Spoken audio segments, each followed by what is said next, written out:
Our lives are filled with some pretty big questions. What are we doing here? Why is my stock portfolio in the trash? Where did Steven Seagal go? Is Die Hard actually a Christmas movie? Or do those who believe it just want to be quirky? Why am I not subscribed to Roanoke Gaming for awesome science content, which the name literally does not match what he's covering at all? All of these are important as it moves our species forward collectively as a unit. However, one question in particular has plagued the Homo sapiens race ever since the 1980s. How are gremlins actually considered cute and not off-putting as all get out? And for that matter, what even are these things? Like a feral Furby that lived under my bed as a child, waking me up at 4 a.m. one morning, despite its batteries having seemingly been dead for like 6 months prior. Still don't know how that happened. Life is full of mysteries, and some of them are just pretty much terrifying. The mystery to be solved in this episode is what even are gremlins? Where do they come from, and what allows them to grow exponentially towards completely overcrowding a given area, and where does that put them on the food chain exactly? Well, let's discuss that in today's episode, because A, Christmas is around the corner, and 2, this is a Christmas movie if you didn't know. I mean, I'm sure you knew, I just didn't. But first, this episode is sponsored by NordVPN. Are you ready to protect your devices from viruses, ransomware, and infected files with threat protection? Of course! To not do so leaves you open to ambitious Reddit mods who literally live in a basement and have nothing but time on their hands. Using my link, nordvpn.com/RoanokeTP, you'll get a special deal. What is threat protection? Well, it prevents you from acquiring viruses and blocks trackers, ads, and fake websites, and even protects you while you're not even connected to a VPN. You see, VPNs are awesome as they encrypt your data and also change your IP address twice to stop people from tracking you. But with threat protection, I imagine you are a lot like me. Sometimes someone posts a link to something and you're enticed to click it simply because it's a link. With threat protection, it'll block sketchy sites, so 4 minutes later when you're told by your friend that they were actually hacked, you were just protected from getting your information jacked. But that's not it. It also scans files infected to protect you from sketchy downloads. Plus, with the added ability of blocking tracking information, any site you visit has no clue who you are, so no profile is built on you. Facebook. It can be used simultaneously up to 6 devices as well. So if that sounds good to you, as you can just set it and forget about it, then by heading to nordvpn.com/RoanokeTP, you can get threat protection today, risk-free, with Nord's 30-day money-back guarantee. All right, let's get back to it. We kick off our story in Chinatown. A random man narrating tells us he has a story to tell us. Inventor extraordinaire, he's being led by a kid to his grandfather's store. In real Hellraiser style, this shop looks like a massive fire hazard. As he goes up to the grandfather, he tries to sell him his bathroom buddy. You'll find out in this movie there's a lot of scenes that feel like they just kind of go on forever. This is literally an entire sales pitch that we are watching real time. Rand hands him his card, but as he does, he keeps hearing something in the background. He eventually locates the source of the noise, and he thinks that this thing is cute. He asks what it is, and the kid responds it's Mogwai. Rand has his mind set on it and says it is the perfect gift for his son. Bro, just like getting him an Atari 5200 or something. Anyways, plus, I mean, I will bring up they already do have a dog. Why does he want this Furby so bad? Who knows? That's the fun. Grandpa declines, however, and tells him that it's not for sale as it's too much responsibility, but the kid tells him that he will meet him outside. As Rand waits, the kid comes out with the Mogwai because his grandfather needs the money. Base Sigma male detected. But after handing him the Mogwai, he begins to tell him the 3 rules of owning these things. First, keep it out of bright light. Open sunlight will actually cause these things to expire. Second, keep them away from water as this will create a massive population issue. And third, never feed it after midnight, which is an odd rule because when is it okay to feed them again?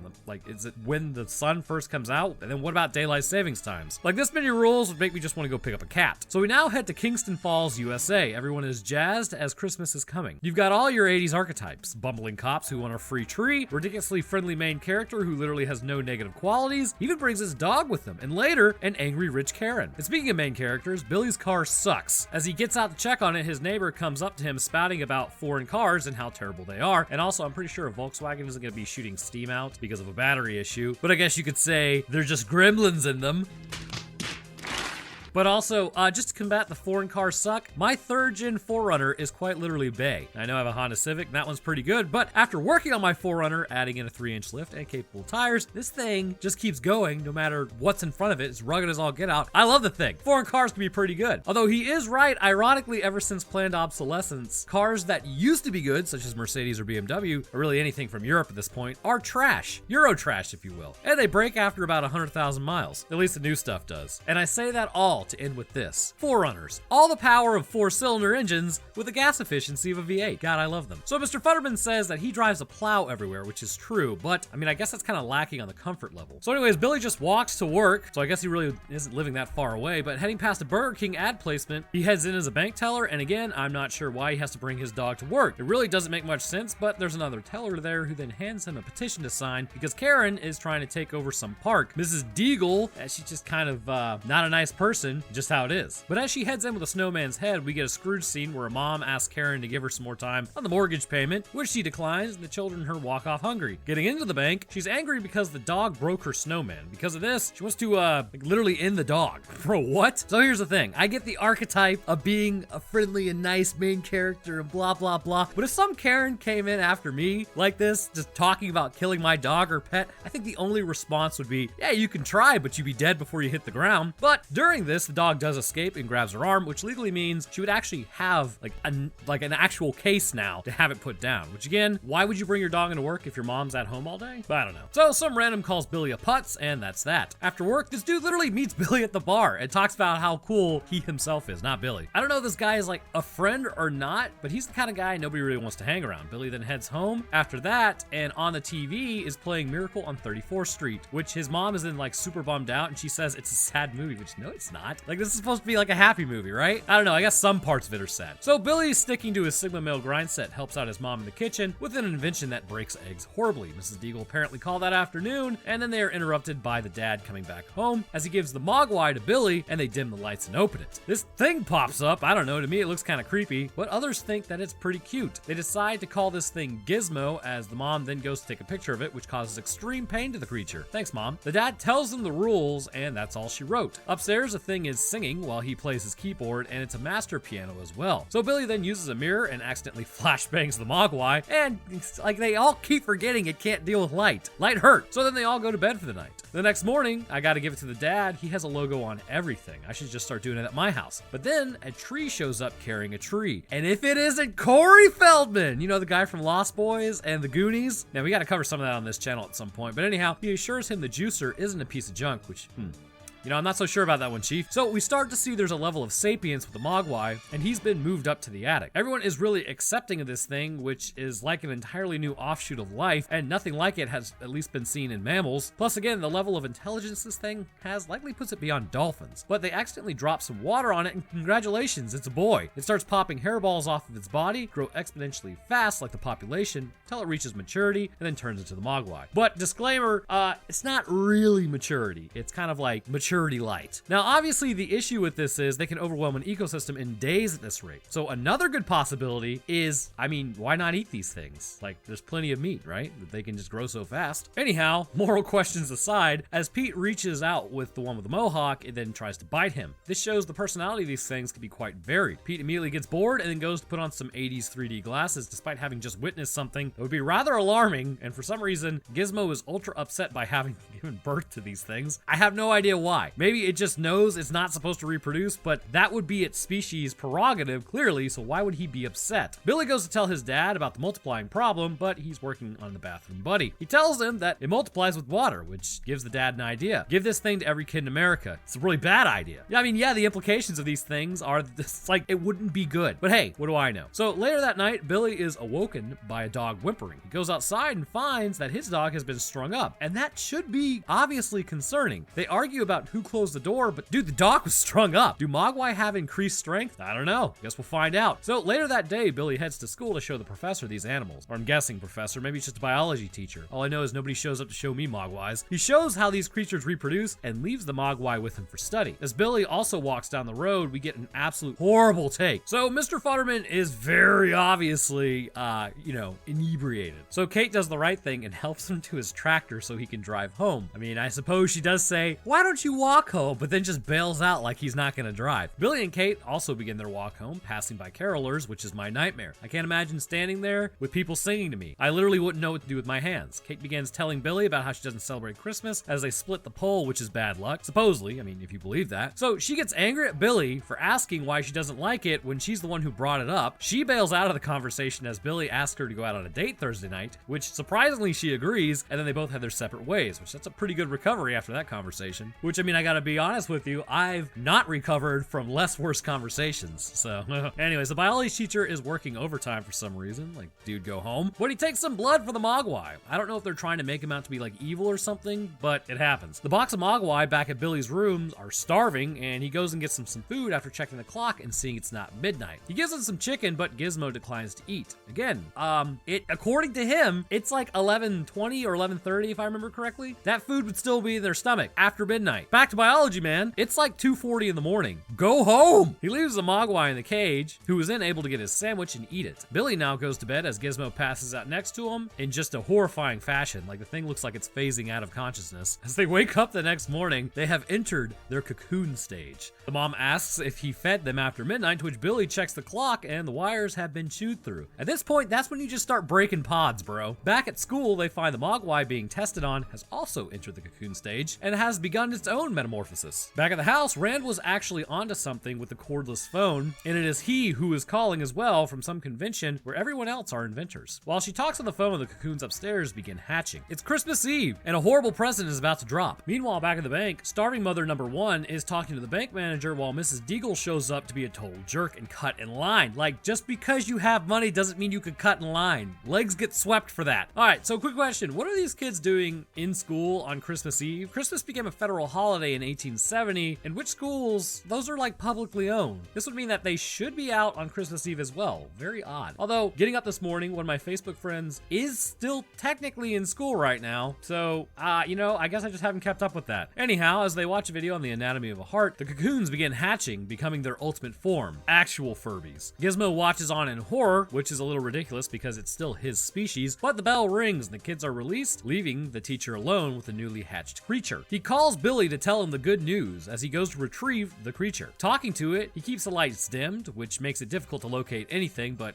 again, they have to, and begins circling him as he heads to his desk to feed it, blindly putting his hand under a desk, which is a bold move, Captain, and then latches onto, I guess, his hand, and we jump over to Billy. Heading inside, he finds Mr. Hanson with a needle in his butt, which, okay, how did that end him? I'm not sure. Unless it attacked his neck or something. Maybe an air embolism? That's the only thing I can figure. As Billy goes to call 911, the creature reveals its hand, and it's a scaly. It then breaks through the air vent, Necromorph style, and leaves. Billy feels the need to wrap a tiny cut on his hand like a giant baby. Rub some dirt on it, you'll be alright. As the creature comes out of the cabinet and then exits the building. Back home, again, I don't get why these creatures are picking on Gizmo. They are literally the same as him. It's literally, those are his children, but that's likely bullying, again, your parents. I don't get it. Mom grabs a knife to go sicko mode on these creatures. As she heads upstairs, she finds the cocoons have opened, obviously. Grabbing a phone, Billy tells her to get out of the house as music starts playing downstairs. Billy begins to run home, but it's not like his mom would really need his help because she just starts stacking bodies left, right, and center. Turning off the music, the creatures begin their attack as she enters the kitchen. She immediately begins shrekking these things, taking the first one out. Going after the second, it actually just gets brutal, and she just basically stabs the thing to its end. Turning to the third one, she puts it in a microwave as it explodes, and good lord, like I said, Mama Bear ain't playing around with these things. Going for the fourth one, it's hiding in the tree, but she thinks it's in the stocking. As it begins its attack on her, she's able to slice it a few times as it tries to choke her out, but Billy then yeets it into the fire. Stripe was watching them as he nopes out through the window. Billy brings his mom to his neighbors and then runs back to the house where he finds Gizmo hiding in the laundry chute. I guess technically he was thrown into the laundry chute, but he puts him in his backpack for safekeeping. Heading outside to track down Stripe, the footprints lead him to the YMCA where everything is about to go to crap. Walking inside, he finds him in the alarm case as Stripe slices him and then jumps into the pool, reaching sexual maturity. Bet you didn't think we were going to talk about that. Well, we are at some point. We also get a cat growling noise in the background, which is hilarious as hundreds of these things are about to be created. Running to the police station, he tells the officers, but incompetent police force type of deal, so he shows them the Mogwai, to which he has the cops. Basically, they aren't disturbed by any of this information. As the night continues, the creatures begin entering the town and heading for the homes of everyone there. Futterman is watching TV, but it's kind of messed up as the Gremlins are on the antenna up top. He goes outside to check on it, but as he does, nothing is there. He does, however, hear something behind him as the Gremlins then start up his tractor as he runs back inside. The Gremlins literally chase him down as he gets cornered and crushed by the tractor. Okay, so squished horribly now, the music immediately turns to this playful and light, oh, you prankster sort of music. Like, bruh, a main side character literally just got turned into mincemeat. What a juxtaposition on that one. Meanwhile, all over the town, people are starting to take notice of these creatures as they begin attacking the townsfolk and wreaking havoc all over said town.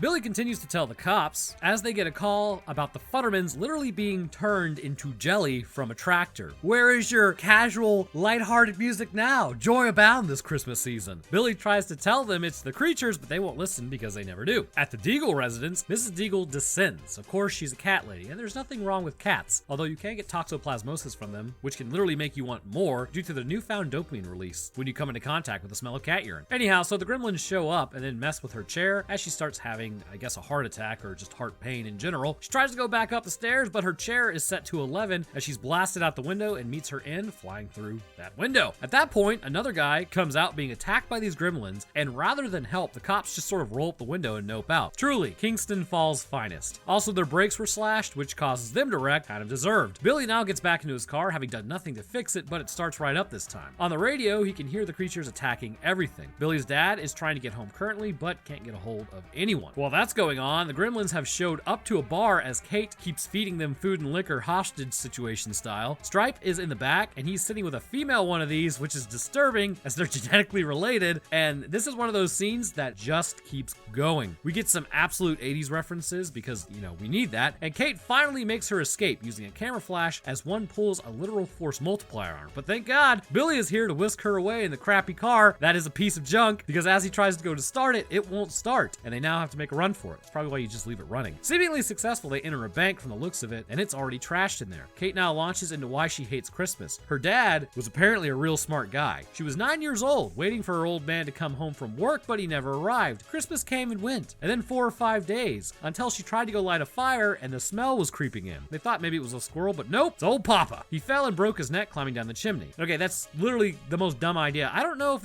it's an old wives' tale or what, but I heard growing up as a kid that this happens, and I'm pretty sure it's because of this movie. Don't climb down chimneys. Although typically chimneys are so small nowadays, there's no feasible way to even do that, and I don't think there would be able to do that. I don't know. Anyhow, the father's now on his way home in his 1963 Chevrolet Corvair Monza, like driving your couch. Billy and Kate now exit the bank after that inspiring story about her father, and as they do, it's pretty much abandoned and in chaos at the same time. The sun is coming up soon, and so the gremlins have started hiding away to stay away from the glorious sun. Heading to the movie theater, that's likely the move for these gremlins. Heading into the theater, somehow these creatures are able to figure out how to start the movie. Not sure really how they're capable of understanding that, being alive for like 6 hours, but hey, stop asking questions, you dork. As they watch Snow White, they begin singing a song that activates areas of my brain not used since I was in a fraternity in college. See, we had a song about Chi Omega sorority, and I can't sing it here if I want to remain monetized, but trust me, it was an absolute banger, and it's set to the tune of Hi-Ho. Ah, memories. Anyhow, ape-brain behavior of my 20s aside, Billy and Kate hatch a plan at this point. They sneak behind the screen and enter the floor through a door. They're going to light the place up by opening a gas line. Stripe exits as he wants to get some food, as then they light a fire and bail out. The gremlins take notice of them and begin to chase them down, but they get outside and shut the door, trapping them in there. They run off as the place is ignited and the creatures are destroyed. Stripe, however, is still alive, watching the whole thing. Chasing him down, he tells Kate that if he gets to water, it will all begin again. They use this moment to kiss, because why not, as Billy then grabs a bat. Headed to the back of the store, Stripe appears on TV screens Matrix style. Kate goes and starts powering up the store as they hear about TV deals, which they're kind of the same price as now, which is pretty wild. I mean, actually, did you know that TVs in the US have dropped by over 90% in the last 2 decades, while other prices keep climbing? It's honestly bizarre how cheap and just recession-proof TVs are. As Billy stalks Stripe, Stripe stalks Billy. Kate actually turns on a fountain, which is now Stripe's main target. Entering a tool section, Billy narrowly avoids getting got by a saw blade as Stripe leaves to bait him further into the danger zone. Hitting him with a baseball, this injures Billy, but day is breaking. Using a crossbow, Stripe hits Billy in the arm, but he blocks the next shot, which would have been a kill shot, with a radio, which then Stripe finds a chainsaw. I don't know, this thing is like 2 pounds. Sweep the leg, man. Kate also turns on all the lights, which finally hurts Stripe, and at this point, Stripe finds the water as the dad gets back into town. Gizmo is also still driving around fairly uselessly, like this thing hasn't done anything to help yet, as Billy then finds Stripe hanging out near the water, having found a force multiplier. Dipping his hand in the water, he begins reproducing as Gizmo crashes his car. Gizmo begins opening the lights above, to which starts melting Stripe, to be honest with you. Ugh. This stops him from being able to reproduce, as then they wrap up Gizmo as Stripe emerges for a jump scare. I have no idea how this thing would even be able to do that. It has no muscle to speak of anymore to actually move its skeleton, and it dissolves into literally nothing. And oh, thank God the media is here. They go on the air with no knowledge of what happened and says it's all being stacked up to hysteria. That's some crack work right there. Now the man from Chinatown has arrived to retrieve Gizmo. Billy is bummed out about it, but bro, I wouldn't want the responsibility of this thing. So Mr. Wing bashes American society as a whole, saying we're not ready to wield the power of the Mogwai. Gizmo tells Billy bye, and Mr. Wing just basically starts walking down the road, and we get some parting advice. If something happens, it's probably a gremlin, so be afraid. Now, this is technically a lore channel, and I am required to actually talk about lore legally before getting into the actual science of these things, which I don't know if it's going to help or hinder what we are actually seeing, because the explanation of these things is incredibly lame. I know it's probably a beloved movie by all, but my God. So, the lore of these creatures is that they were created by a scientist named Mogwai.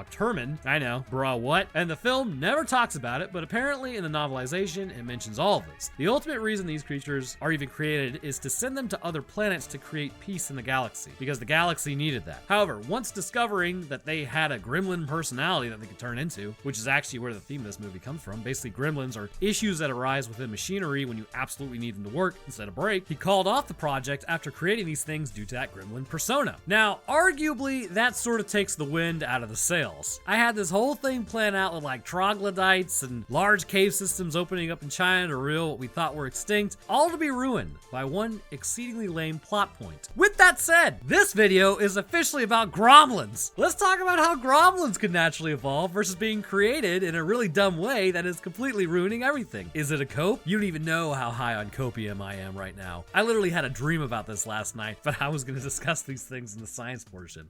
So let's say for a moment existed a planet out there where these Gromlins came from. What would that even look like? And I'd imagine due to the shift, I've already lost a good portion of you who, wanted to watch. So for those who stayed, I appreciate it. Let's talk about the hypothetical evolution, which, let's be real, that's sort of what this channel does anyways. So, I just had to acknowledge it has really lame origins. So first thing to realize is that it could originate on another planet or it could originate on Earth, but there are two possibilities for it originating on another planet. This planet, first and foremost, would likely have a requirement of having either an extremely dim sun or potentially could actually be a moon that remains in its parent planet's shadow for extended periods of time. This is obviously due to the fact that Gromlins will straight up melt if they come into contact with strong enough sunlight and experience great pain even when they deal with man-made light. This hypothesized moon or planet would also be required to be rather cold. One of the things exhibited by this species is their ability to deal with the cold. In their original form, they're covered in a thick fur, much like the animals on our planet. However, even in their scaly version, they are able to deal with colder temperatures considering there is snow on the ground in Kingston Falls and there appears to be little to no issue. Now, for life to really be possible, you need energy.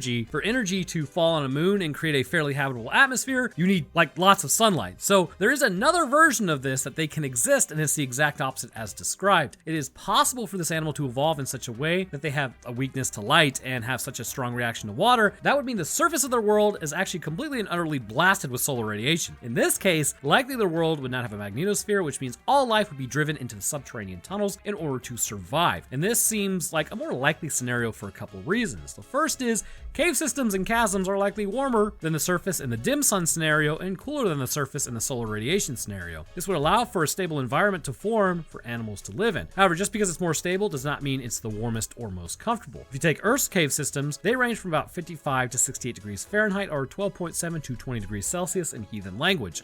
Now, in the colder portion of that range, that would mean you would absolutely need fur because there is an issue with thermal regulation. But getting back to the solar radiation planet for a second, if it is blasted with that much heat on the reg, then that means water is also going to be tougher to come around, which we will explain why water is such a big deal to these creatures here in a little bit. But given what we see with these Gromlins, they are about the size of an adolescent cat. The thing with animals is the larger the animal, the less issue they have with staying warm. Just like the smaller the creature, the more issue that they have staying warm. This is referred to Newton's law of cooling. So larger animals can actually have slower metabolisms as a result, and smaller animals need faster metabolisms. It's not just Newton's law of cooling. I've actually completely forgotten what this is called. I believe it's thermodynamics, but just basically know smaller the animal, faster the metabolism, the more issues with heating. The larger the animal, the slower metabolism, and the less issues with heating. So you should be good there. Volumetric law? God, what is it? It's bugging the crap out of me. Anyways, so this also affects the lifespan as the faster the metabolism, again, the faster the eventual cellular decay of function. So just for fun, do you remember Honey, I Shrunk the Kids? Well, if you actually shrunk a human down to that size, you wouldn't have to worry about scorpions or vacuum cleaners. No, you would pretty much instantly freeze to death because your metabolism wouldn't be fast enough to keep up with the heat loss being that small. Pretty wild, huh? Anyhow, the fur would indicate they are in a cooler environment, and given their sensitivity to light, this would essentially pin them as being a troglodytic species. And what is a troglodytic species, you may be asking? This is a species that is specifically bred to live in a cave. There are variations in levels of animals hailing from caves. Troglodytes are animals that visit a cave but do not spend their entire lives in those caves. Troglodytes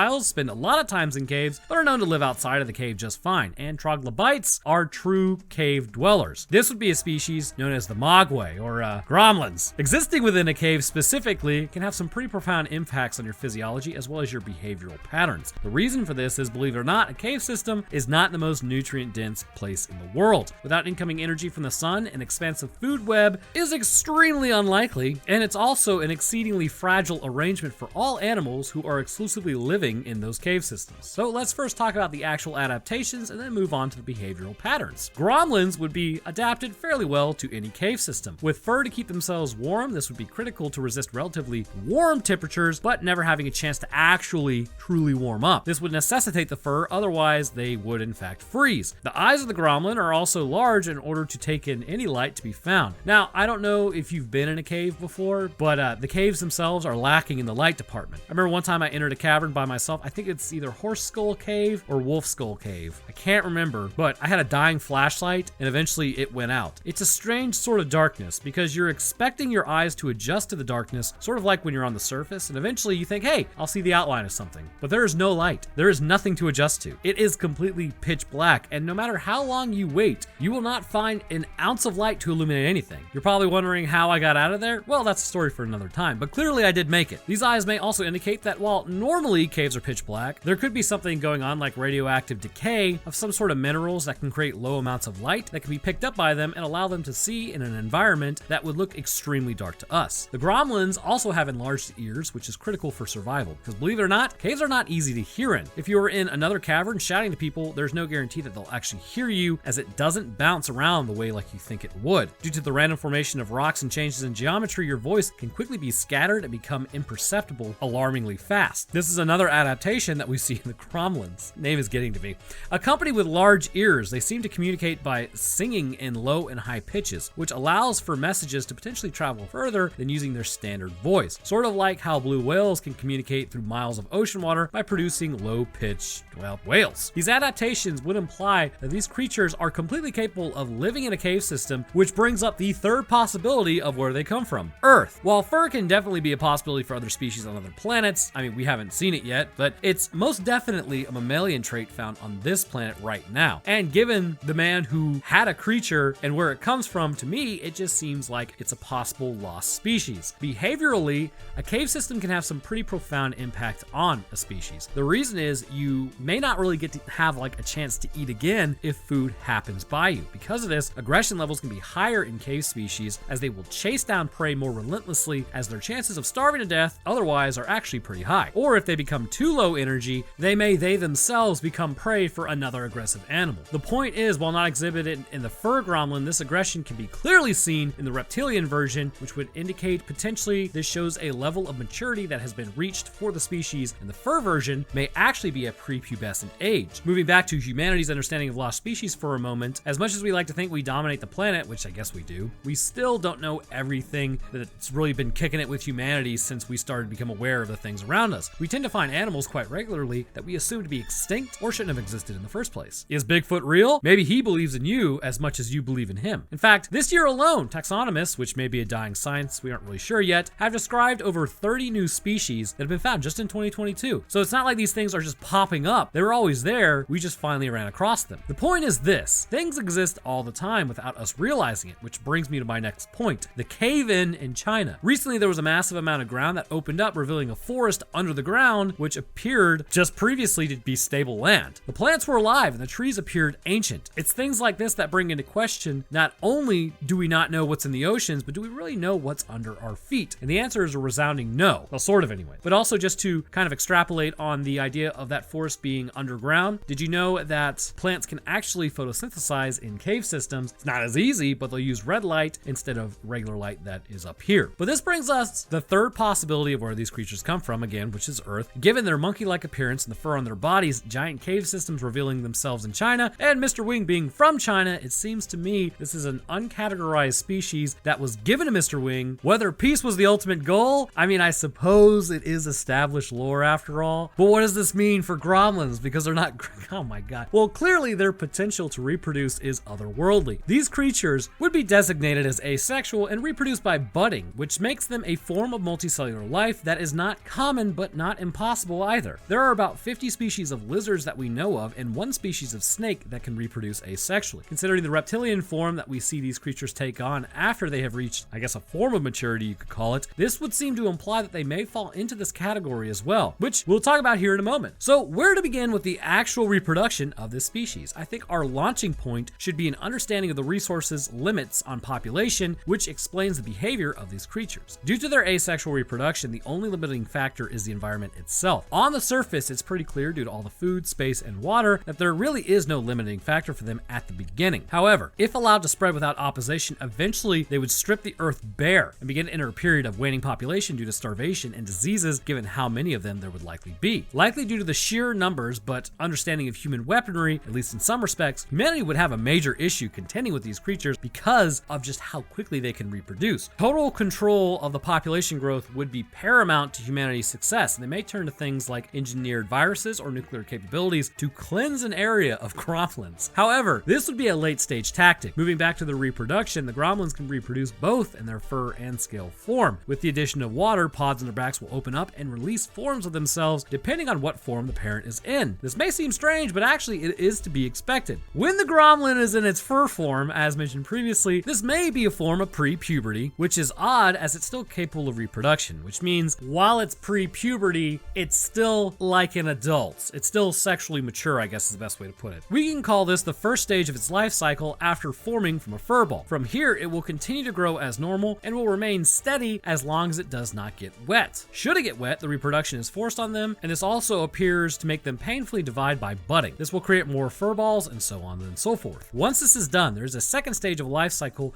that does not appear to be necessary, but may be an adaptation to a low food environment. Should the creature eat after midnight, hormonally the creature will change. This could mean that this is the form that they actually strive to reach, despite some like Gizmo deciding to stay in his fur form. Most will continue on to this reptilian form by eating, which causes a hormonal cascade leading to a chrysalis stage. Now, again, all of the ones that formed from Gizmo decided to go to this reptilian stage, which means there's something wrong with Gizmo and he is the outlier. But once in this form, they are larger, likely stronger than their furry form, and this adaptation is considered to be the secondary adult stage, as they are still capable of reproducing, but are now stronger and more capable in an environment with sharper teeth and claws as well, making themselves more formidable. And this would be the post-pubescent stage. Once the stage of life has been reached, this is where the problems arise, because while their furry forms can still have their freakouts, they appear much less aggressive than their reptilian form. They will now move out into the environment and begin taking over it like a plague, running out the naturally occurring fauna. This would ultimately lead to confrontations between native species. They are, however, no more intelligent than a human child, but the question becomes overwhelming numbers versus intellect in this type of fight. This part of the life cycle also shows genetically there are some changes which go back to the hormonal changes and how these creatures shift into what they are in the first place. If you didn't know, you have some genes that are active and some that aren't. When you were first forming, there's actually a ton of genes that are telling your body to grow limbs, ears, nose, jaw, organs, basically everything to make you function, and all this had to be dictated. So the question becomes, where do those genes go? Why can't we turn them back on, say if you lose a limb? Well, that's $1 million question, isn't it? The fact is, those genes are actually still in us. They are still accessible, but they are turned off. In lizards, these genes are still active, and they can actually regrow limbs should they be lost. But in humans, we lose that ability to turn on those genes, because let's be honest, growing a random leg out of your leg wouldn't be stellar. Anyhow, genes like this exist in a state of dormancy and are never activated again, but they are still there. By the addition of certain hormones, it may be possible to activate those genes once more and allow for humans to actually recover from career-ending injuries in the future. But for now, we aren't 100% sure how to reactivate all of them appropriately, but we have begun finding their locations, and that is step one. For other genes, our bodies wait for the hormonal signal to tell them to activate so they can begin altering the body in a way that is needed. The same can be said for the Gromlins. Okay, so you tired of the Gromlins yet? I know, it's totally lame. Anyhow, once eating, it's clear a new form of hormone is released, likely always in the body anyways. This would be the first time the body actually experiences its effects to a large degree. Sort of like when humans enter puberty, our human growth hormone increases, as well as our sex hormones to start flipping on genes to start the changes within our meat suit that was always there, but at a certain point, we have access to it. It does this by having a hormone enter a cell, which then binds proteins to DNA, and that has been found to potentially activate these genes. Once this hormone builds up to a high enough level, this would cause the creatures to enter the chrysalis stage as previously mentioned. But then what happens? Well, much like a caterpillar, the creature is entirely melted down, but is still alive. Over time, the body reforms into something new at the dictation of the genes and how it should grow. After a period of time time passes, they are formed into these new reptilian versions as an adult. And this means fundamentally the adult has genes activated that the mammalian form does not. And this shows that when they fall into water, their bodies will begin creating forms that look like themselves rather than the furry version, as their DNA has been altered to this degree. So it's not just skin deep, but a cellular function itself has been changed. Now, one of the questions I know everyone needs answered, well, it's actually two questions, is how does water help these things reproduce, and how does sunlight destroy them? Well, let's wrap it up with the discussion of these. First, let's start with the water. Water itself is important for all life, and this also shows that these creatures are carbon-based organisms just like us, considering they can also breathe our atmosphere, but also associate with water like we can, at least to a degree, which may hint that they do not come from another planet, but instead hail from Earth. This implies that because they can reproduce by budding, these creatures always have a fully formed younger version on their backs in the pods. When introduced to water, their natural compulsion is to swell and grow. And this may be a result of a prerequisite being met, and that is that they need water to grow and survive, and in caves, large water sources may not always be present. So upon finding a water source, the body undergoes the budding process to create more by force. Water is simply the indicator that it is time to come out of the pods on the back so they can be refilled with more young later. So all water does is basically swell these things. And the sunlight one is actually pretty easy to explain, believe it or not. Without cellular communication, you cease to be, depending on your belief of if you have a soul or not. Regardless, your meat suit ceases to be. In fact, shortly after your expiration, there is still plenty of cells in your body that are still alive and functioning, but communication is breaking down. As we age, this communication also gets worse, and cells age. They become less effective at their job, and this is a result of genetic damage. While you're not likely to melt as a result of genetic damage, there is something that can happen, and this is known as apoptosis. Apoptosis is when the cell is figuratively like, hey, I appear to be damaged, bye world, and then lyses itself. It can also be told by other cells that the jig is up and the news is out, it's time to lyse yourself, all for the greater good of the multicellular host. When it doesn't want to lyse itself, this becomes something known as cancer, which we should dunk on cancer at every given opportunity, because it's fine if you don't want to play for the team, but then you need to leave the stadium. Instead, cancer is a greedy loser who takes up resources, which can lead to the expiration of hosts. Anyhow, apoptosis is critical to what I think is happening with these gremlins. Oh no, I said gremlins! Well, in this case, I guess it can be the gremlins. When sunlight hits anything with a genetic coating, it damages it, which is why I always found it funny when people are worried about standing next to microwaves or concerned about 5G or Wi-Fi waves or whatever, when the ball in the sky is literally blasting you with radiation the second you walk outside. This can result in something known as thymine dimers. When two thymines are next to one another, they will combine, creating a kink in the DNA. Typically, the body will repair it through DNA polymerase interactions, but if it's not caught in time, this can lead to mutation within the DNA itself, which can lead to things like cancer. And this is what I think is happening with these creatures. The gremlins do not have a way to actually fix the amount of thymine dimers building up in their DNA. So, as quickly as they are happening, cellular communication is breaking down. They appear to be a species heavily reliant on thymine as well, so their cells become completely inundated with quickly mounting issues. Once this happens, the cells enter apoptosis, which immediately causes them to start melting as the cellular matrix is inundated with pieces of cell and fluid. The longer they stay in the sunlight, the worse it is, as deeper and deeper layers are exposed to the UV radiation, creating this issue. Eventually, they reach a point where they can't come back from it, and their bodies are completely destroyed. And this is the melting of their cells and the lysing of those cells quickly, even down to their skeletons, which then melt into a puddle on the floor, ending the gremlin. Honestly, with this being the case, I suppose it would be about hunting these things during the day, and humanity would have to level its own infrastructure to stop them from being able to hide during the day when the sunlight is the strongest. If this was done, this would force small groups of them back into the only place they could really live, which would be cave systems, which likely wouldn't have the ability to support them, which in turn would cause them to starve. However, if we didn't act in time, too many hiding spots would be found, too many buildings infested, too many sewer systems controlled, which would give them too much of a foothold on Earth, making it pretty bad for everything located on this planet.